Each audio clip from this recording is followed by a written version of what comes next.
Everyone, welcome to IQ board. So आज का topic जैसे आपको दिख रहा होगा, क्या है? Writs of Indian constitution. Writs of Indian constitution, जिसे हिंदी में क्या बोलते हैं? प्रादेश। देखिए, इसका आपको मैं एक एग्जांपल देता हूँ, इसको आपको अच्छे से समझ में आएगा। जैसे मान लीजिए आप किसी कंट्री के प्रेसिडेंट प्राइम मिनिस्टर हैं और आप क्या बोला गया, आपको ऐसा करना है कि आपको कोई एक रूल लाना है। कुछ भी रूल है, पर वो रूल आप ले तो आए, पर वो फॉलो हो रहा नहीं हो रहा है। इसके लिए आप बहुत सारी पावर्स मिली हुई हैं। जैसे आप मिलिट्री का यूज़ करके, जुडिशरी का यूज़ करके वो सारे रूल्स फॉलो करा सकते हैं।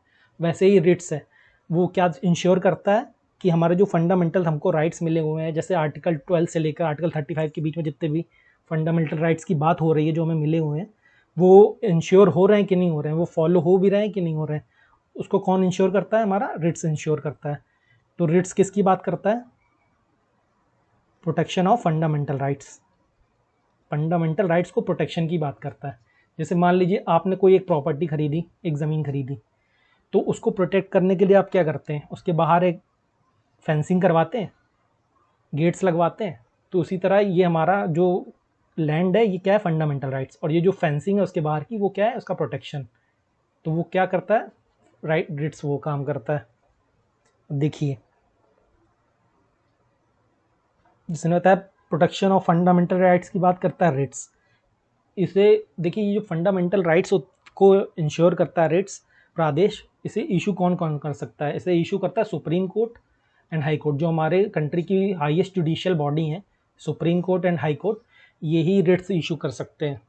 और इन रिट्स को इशू करने के बारे में किस आर्टिकल में बात हुई है? Article 32 and article 226। देखिए, जो आर्टिकल 32 है वो हमारा क्या बोलता है? आर्टिकल 32 हमारा बोलता है कि जैसे किसी भी पर्सन का कोई राइट फॉलो नहीं हो रहा, फंडामेंटल राइट इशू हुआ है पर वो यूज़ नहीं कर पा रहा है, तो वो क्या कर सकता है? वो सुप्रीम कोर्ट के पास जा सकता है। तो सुप्रीम कोर्ट क्या करेगी? सुप्रीम कोर्ट चेक करेगी कि अगर उसका वो फंडामेंटल राइट नहीं फॉलो हो रहा है तो वो रिट्स इशू कर सकती है उसके अगेंस्ट। ये देखने के लिए, वो इंश्योर करने के लिए कि जो इसको फंडामेंटल राइट्स मिले हुए हैं वो फॉलो हों। देखिए, अब आर्टिकल 32 है, वैसे ही आर्टिकल 226 है। अब 226 का जो काम है वो आर्टिकल 32 की तरह ही है। इसमें क्या करता है? हाई कोर्ट जो होता है वो हमारा रिट्स इशू करता है। पर देखिए, इन दोनों में मेजर डिफरेंस ये है, आर्टिकल 32 भी रिट्स इशू कर रहा है, के बारे में बात कर रहा है, वो सुप्रीम कोर्ट इशू कर रहा है और ये हाई कोर्ट इशू कर रहा है। पर इन दोनों में डिफरेंस ये होता है कि जो आर्टिकल 32 सुप्रीम कोर्ट इशू कर रहा है, उसमें वो केवल फंडामेंटल राइट्स के वायलेशन के अगेंस्ट ही वो रिट्स इशू कर सकता है। पर हाई कोर्ट ने जो आर्टिकल 226 के अंडर रिट्स इशू करते हैं, तो उसमें ज़रूरी नहीं है कि फंडामेंटल राइट्स की वायलेट हो रहा हो तो ही इशू हो। उसमें आपके लीगल राइट्स वायलेट हो रहे हैं, एडमिनिस्ट्रेटिव राइट्स वायलेट हो रहे हैं, कोई भी राइट्स अगर वायलेट हो रहे हैं तो उसके अगेंस्ट वो इशू कर सकता है। देखिए, अब जो आर्टिकल 32 है, इससे काफ़ी इंपॉर्टेंट पॉइंट्स जो एग्जाम्स में पूछे जाते हैं। जैसे ये आर्टिकल 32 है, इसको ये जैसे आप मैंने बताया कि रिट्स क्या है, ये प्रोटेक्शन ऑफ फंडामेंटल राइट्स की बात करता है, लेकिन ये खुद भी एक फंडामेंटल राइट है। अगर एग्जाम्स में पूछा जाए कि रिट क्या है, फंडामेंटल राइट, या फिर ऐसे करके ऑप्शंस दे दिए जाएँ, तो आप आंसर में लगाइएगा कि रिट्स खुद एक फंडामेंटल राइट है। और इससे एक ये भी इंपॉर्टेंट पॉइंट होता है कि जो आर्टिकल 32 है, इसको राइट टू कॉन्स्टिट्यूशनल रेमेडीज़ बोलते हैं। Right to constitutional remedies. इससे ये भी एक इम्पॉर्टेंट पॉइंट पूछा जाता है कि जो आर्टिकल 32 है, इसको ही बाबा अम्बेडकर साहब ने heart and soul of Indian constitution बोला है। Heart and soul of Indian constitution. ये दो पॉइंट आर्टिकल 32 से इंपॉर्टेंट है, आप याद रखिएगा इसे। देखिए, ये जो सुप्रीम कोर्ट ये रिट इशू करता है, इसीलिए सुप्रीम कोर्ट को क्या बोला जाता है? इससे एक इंपॉर्टेंट क्वेश्चन है, इसीलिए इसको protector and guarantor of Indian constitution बोला जाता है। प्रोटेक्टर एंड गारंटर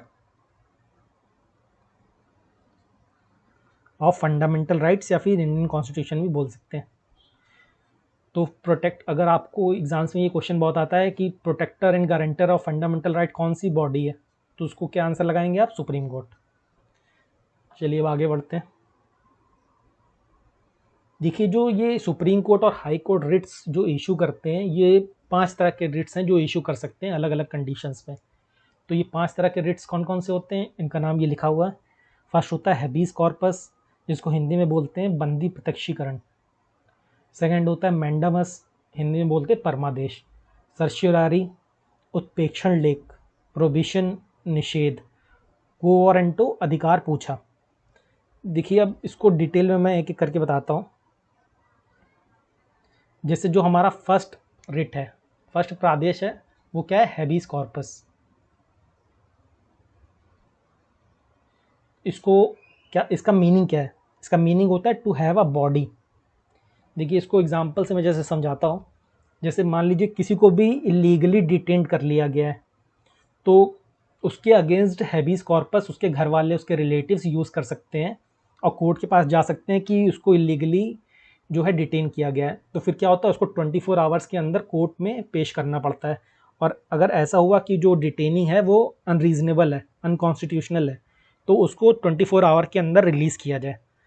तो अगर किसी को भी इलीगली इलीगली क्या कर लिया गया, डिटेन, इलीगली क्या कर लिया गया, डिटेन, तो उसके अगेंस्ट उसके रिलेटिव, उसकी फैमिली के मेंबर्स या फिर उसके फ्रेंड्स क्या कर सकते हैं, हैबीस कॉर्पस का यूज़ करके कोर्ट्स के पास जा सकते हैं और बोल सकते हैं कि इसे इलीगली डिटेन किया गया है और इसको छोड़ा जाए। ठीक है, देखिए ये सबसे इम्पॉर्टेंट है हैबीस कॉर्पस, इसको याद रखिएगा, बहुत इंपॉर्टेंट है। बहुत सारे क्वेश्चन इससे पूछे जाते हैं। देखिए ये मैंने जो मीनिंग बताया है ये बहुत ही इंपॉर्टेंट है। जैसे डायरेक्टली आपसे पूछ लेगा एग्जाम में, कौन सा रिट ऐसा होता है जिसका मीनिंग होता है टू हैव अ बॉडी। सीधे सीधे आपसे क्वेश्चन पूछ लेगा, टू हैव अ बॉडी कौन से रिट का मीनिंग है, तो आप आंसर लगाएंगे हैबीस कॉर्पस, जिसको हिंदी में क्या बोलते हैं, बंदी प्रत्यक्षीकरण। चलिए सेकंड जैसे हमारा फिर मैंडामस, परमादेश, इसका मीनिंग होता है वी कमांड। देखिए इसको मैं एक एग्जांपल से बताता हूँ। जैसे मान लीजिए आप एसएससी या फिर इसकी प्रिपरेशन कर रहे हैं, तो इसके रिलेटेड एक एग्जांपल देता हूँ। मान लीजिए एसएससी जैसे एक गवर्नमेंट बॉडी है, कॉन्स्टिट्यूशनल गवर्नमेंट बॉडी है। अब इसने कोई वैकेंसीज निकाल ली, एग्ज़ाम्स हो गए और सबको पोस्ट मिल गई। फिर उसके बाद क्या हो रहा है, लेकिन उसको क्या, ये एसएससी क्या कर रही है, ज्वाइनिंग लेटर किसी को भी नहीं दे रही है। तो क्या कर सकते हैं, इसके अगेंस्ट हम जा सकते हैं कोर्ट में और क्या कर सकते हैं, मैंडमस रिट्स इशू करवा सकते हैं। उससे क्या होगा, इसका मतलब होता है कि जो हमारे कोर्ट्स होंगे वो हमारी पब्लिक बॉडी है, जो गवर्नमेंट बॉडी है, इसको आदेश देगी कि आप अपनी पब्लिक ड्यूटी परफॉर्म करिए। आपने जो वादे किए हैं, आपने पोस्ट निकाली है, आपने एग्ज़ाम्स कराए हैं, आपने सबको सिलेक्शन दिया है, तो आप उसको ज्वाइनिंग लेटर प्रोवाइड करिए, उनकी ज्वाइनिंग कराइए। ये ऐसा आदेश कोर्ट उनको दे सकती है। देखिए अब ये इससे एक इम्पॉर्टेंट पॉइंट होता है, इससे पूछा जाता है कि जो ये रिट्स हैं ये प्रेसिडेंट एंड गवर्नर के अगेंस्ट इशू नहीं किया जा सकता है। जैसे मैंने बताया कि सारी गवर्नमेंट बॉडी है, उसके अगेंस्ट हमारी जो जुडिशियल बॉडी है वो मैंडमस रिट्स इशू कर सकती है, पर जो हमारा प्रेसिडेंट है और गवर्नर है, इनके अगेंस्ट ये रिट्स इशू नहीं हो सकता है मैंडमस। इसका मीनिंग याद रखिएगा, वी कमांड। चलिए जो थर्ड है फिर हमारा, वो है सर्च्योररी। देखिए अब सर्च्योररी का मतलब होता है टू बी सर्टिफाइड। इसमें क्या होता है, जैसे मान लीजिए कोई भी लोअर कोर्ट है, लोअर कोर्ट है हमारा कोई भी, उसने कोई भी जजमेंट दिया और वो हायर जो कोर्ट्स होते हैं हमारे, उनको वो जजमेंट क्या लगा, अनकॉन्स्टिट्यूशनल। जैसे कोई भी हमारे लीगल कोर्ट्स हो गए, उनने कोई भी जजमेंट दिया, पर जो हमारे सुप्रीम कोर्ट है, हाई कोर्ट है, जो उससे हायर अथॉरिटी है, जुडिशियल बॉडी है, उनको क्या लगा कि ये जो जजमेंट दिया गया है वो अनकॉन्स्टिट्यूशनल है, तो वो क्या कर सकती है, वो जजमेंट को क्वॉश कर सकती है, बंद कर सकती है। तो उससे क्या होगा, फिर वो जो जजमेंट दिया गया होगा वो वैलिड नहीं होगा, मान्य नहीं होगा। चलिए इसका फिर नेक्स्ट होता है प्रोबिशन। प्रोबिशन का मतलब होता है टू फॉरबिड, हिंदी में इसे बोलते हैं निषेध। अब देखिए इसका मतलब क्या होता है कि जैसे मैंने बताया कि सर्च्योररी क्या था, सर्च्योररी था कि कोई भी जजमेंट देने के बाद उसे ऐसा लगता है, हायर अथॉरिटी कोर्ट्स को ऐसा लगता है कि ये जो जजमेंट है अनकॉन्स्टिट्यूशनल है, तो वो उसको क्वॉश कर सकती है। उसी तरह प्रोबिशन में क्या होता है कि जजमेंट देने से पहले ही अगर उनको लगता है कि ये जो जजमेंट है वो ठीक नहीं चल रहा है, इसके प्रोसीडिंग्स सही नहीं चल रही है, तो उसको क्या कर सकते हैं, वो उसको पहले ही रोक सकते हैं, जजमेंट देने से पहले ही। तो देखिए इसको आप ऐसे याद रखिएगा, जैसे आपका कोई भी डिजीज़ होता है तो उसको बचाने के लिए आप पहले उसको प्रिवेंशन करते हैं, लेकिन अगर हो गया है वो डिजीज़ तो उसके बाद में आप क्या करते हैं, उसका क्योर करते हैं, इलाज करते हैं। तो पी से यहाँ क्या है, प्रोविशन, प्रिवेंशन, प्रोविशन। और क्योर से क्या है, सर्च्योरेरी।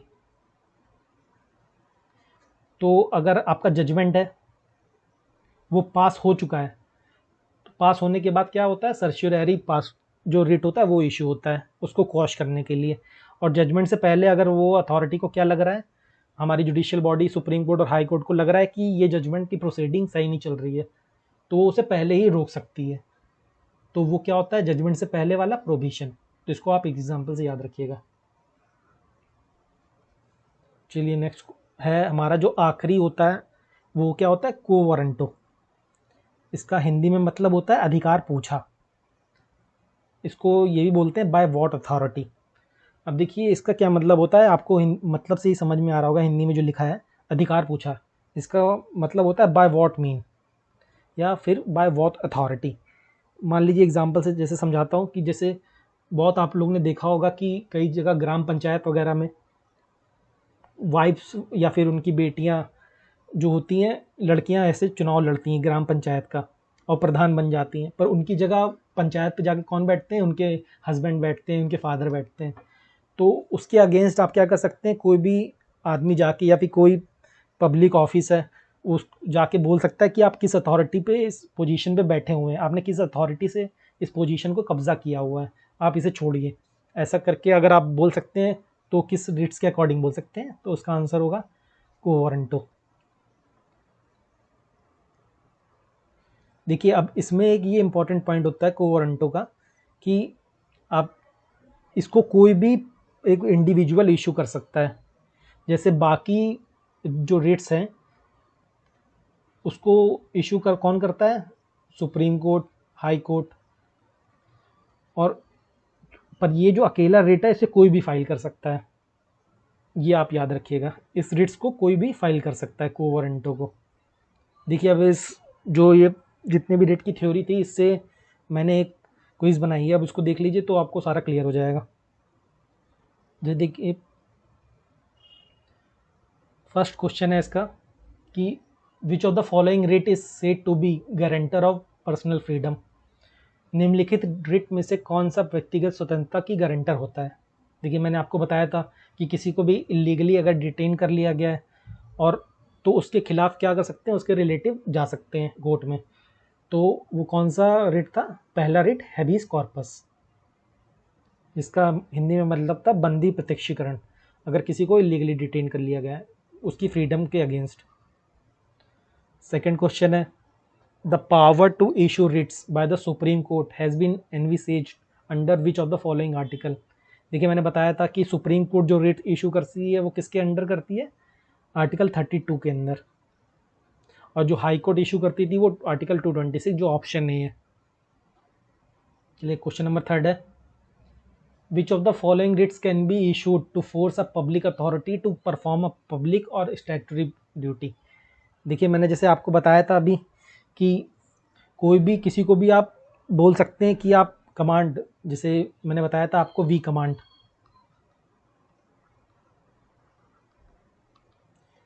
मैंडामस। मैंडामस जो आपका रिट्स था वो क्या बोलता था, किसी भी गवर्नमेंट अथॉरिटी को उसको ड्यूटी परफॉर्म करने के लिए बोला जा सकता है। तो वो कौन सा आर्टिकल था, वो रिट था मैंडामस। चलिए क्वेश्चन नंबर फोर्थ है which of the following writs can be issued against the person believe to be holding a public office to which he is not entitled to. कोई सा कौन सा ऐसा रेट है जो इशू किया जाता है जब किसी ने इलीगली कोई पब्लिक ऑफिस को अटेंड किया होता है, होल्ड किया होता है। तो वो कौन सा आर्टिकल था, को वारंटो, अधिकार पूछा। इसमें आप क्या करते थे, किसी से पूछते हैं कि आप किस अथॉरिटी से इस पब्लिक ऑफिस को अटेंड आपने होल्ड किया हुआ है। तो कौन सा था वो, को वारंटो, जिसकी मीनिंग क्या थी, बाय वॉट मीन या फिर by what authority, by what mean. Next question है, देखिए इसमें आपको मैंने बताया था जैसे डायरेक्टली मीनिंग पूछ लेता है, तो ये क्वेश्चन में देख लीजिए आप।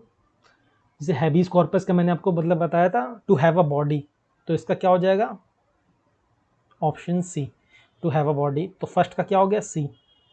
मैंडमस, मैंडमस का मैंने बताया था वी कमांड, सो इसका हो गया टू का ए, टू कमांड। देखिए थर्ड है सर्चुररी, सर्चुररी का मैंने बताया था टू सर्टिफाइड, ओके, तो हो गया इसका टू इन्फॉर्म, थ्री का डी। और फोर्थ का मैंने बताया था को वारंटो, क्या था कि अथॉरिटी पूछना, बाय व्हाट वारंट। यहाँ पर देखिए आपको दिख रहा होगा वारंट भी है, तो फोर्थ का क्या हो गया आपका बी। तो ऑप्शन हो जाएगा आपका फिफ्थ का डी। देखिए अगर ये वीडियो आपको पसंद आई है तो इसको लाइक करिए और सब्सक्राइब करिए, ऐसे ही वीडियो आपको मिलती रहेगी। चलिए मिलते हैं फिर नेक्स्ट वीडियो में।